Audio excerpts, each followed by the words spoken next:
节气走到了秋分之后，也就是秋天过去一半了。从秋分开始，天气会慢慢的变凉。那么今天要介绍的这首诗就带着些许的秋意了。这是南宋时候的诗人叶绍翁所写的《夜书所献》，夜就是夜晚的夜。他说：萧萧无夜送寒声，江上秋风动客情。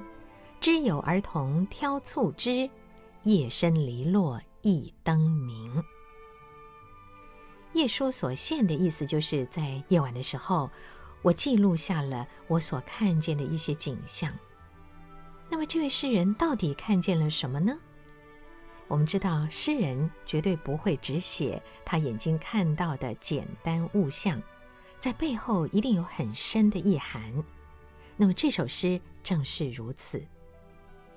他说：萧萧无夜送寒声，江上秋风动客情。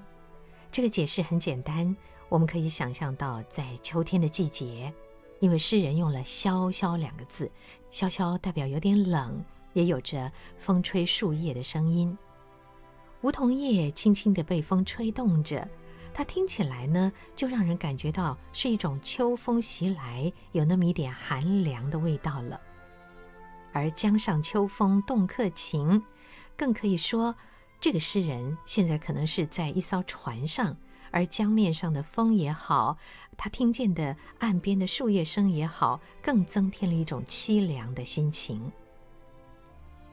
后面两句说：知有儿童挑促织。促织就是蟋蟀，它的写法，促是仓促的促，织呢就是纺织的织。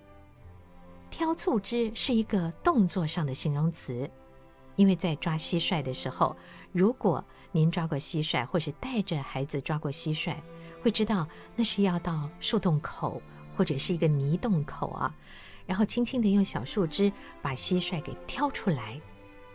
知有儿童挑促织，那这个诗人怎么知道有小孩子在挑蟋蟀呢？因为夜深篱落一灯明。诗人看到了在远处的篱笆上有一盏灯吊在那里。这可以有两个解释，一是有灯吊在那儿，所以诗人判断是有小朋友在抓蟋蟀。第二个就是直截了当的，因为灯亮着，所以他看到了有小孩子在抓蟋蟀。一个是推测，一个是眼见。这就是一种非常丰富的诠释方法。这首诗感觉上应该是为了怀念家乡而作的，那么这个诗人应该是客居外乡，漂泊的人会想家，会想家乡里的事物。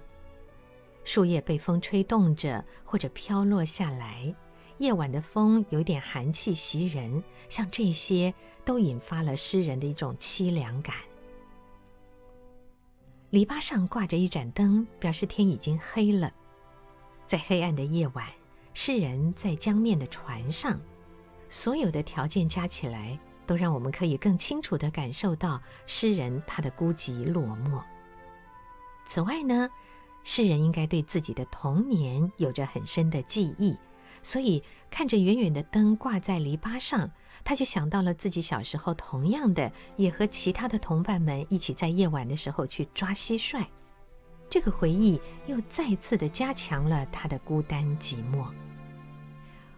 我们常常听专家学者说，对于孩子们要及早地培养他们的五感经验，要开发他们的五感经验。这里面包括了嗅觉、味觉、触觉、视觉、听觉等等。可是我们有的时候会觉得，怎么样去强化这五种感受呢？其实在生活里的每一个时刻，都会有跟这五种感觉相连结的地方，有的用看的，有的用闻的，有的用听的。重点是有没有感受到。比方说，当您想起了小时候的一些回忆，是快乐的，还是难过的，还是觉得孤单呢？而无论如何，都应该会有一种留恋。叶绍翁的这首《夜书所献》正向我们展现了他透过各种感受所留下来的记忆。这其实是一首很简单的诗，但是却可以有这么多的诠释方法。这位南宋诗人叶绍翁，其实他的作品并不多，可是呢，有几个名句都是我们耳熟能详的。